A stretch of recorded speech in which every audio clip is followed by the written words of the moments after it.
Добрый день всем собравшимся.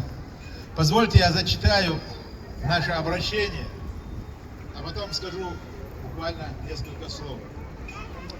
Дорогие друзья украинцы, сегодня мы стали очевидцами, что во всем мире флаг Украины стал символом борьбы не только Украины, но и народов, стремящихся к свободе. Он стал им для каждого, кто выступает против войны и несправедливости, против агрессии и военных преступлений, против геноцида и колониальной политики. За каждым из этих явлений стоят десятки, сотни тысяч убитых, замученных, искалеченных, пропавших без вести и несправедливо заключенных в тюрьмы. Страшно упоминать об этом, но число такое жертв озвучили ведущие политики стран. Их 80 миллионов. Сегодня флаг Украины развивается на фронтах украинской армии, которая бесстрашно выступила против мирового зла в лице преступного режима Кремля. Каждый, кто столкнулся с этой проблемой, в любой точке мира, Китай, Куба, Россия, Северная Корея, Иран, Белоруссия, Кавказ, как будто уже породнились с этим флагом. По предложению многих людей, представителей различных народов постсоветских стран, правительство Чеченской Республики Ичкерия выдвигает инициативу объявить флаг Украины как альтернативный проект существующим флагом земли. Будучи флагом земли, являющийся сегодня флаг Украины, мог бы вобрать в себя все символы, а имеющиеся палитра краски флага показать подлинный оттенок взаимодействия сил неба и земли. Наличие желтой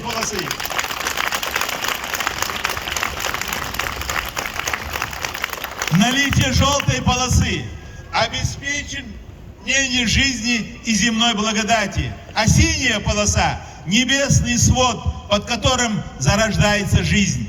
На сегодня этот флаг земли мог стать олицетворением борьбы за идеалы гуманизма и в стремлении порабощенных народов к свободе, от тирании к миру, от угнетения к справедливости и равенству народов планеты.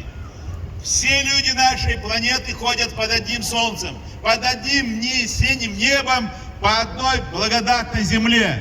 И этот неоспоримый факт отражен в цветах украинского флага.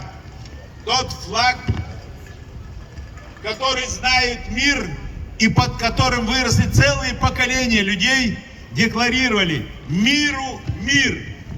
А на деле оказался флагом крови, ненависти и войны, агрессии и геноцида народов. На данном историческом этапе ему противостоит флаг Украины, несущий в себе пример доблести и непоколебимости.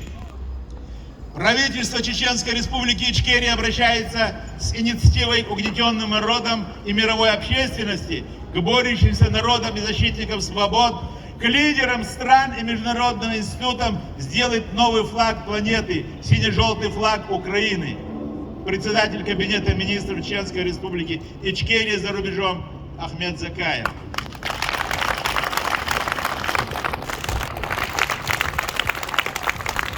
Люди, европейцы, немцы, голландцы, англичане, датчане, австрийцы, французы, сегодня 2 дня, как уже Украинская Рада объявила о своем признании ичкерийской независимости. И сегодня Украина, чей поэт писал: «Реве та й стогне Дніпру широкий, сердитый вітер завыва». Реве да и стогне украинский народ сегодня. Он ревет и стонет, и обливается кровью за вашу свободу против мирового жандарма России. Сегодня не 30, не 100 человек должно было заклинять эту площадь. Сегодня тысячи бельгийцев должны были здесь стоять. Сотни тысяч немцев. Миллионы датчан, австрийцев и французов должны были, потому что Европа – это крыша цивилизованного мира.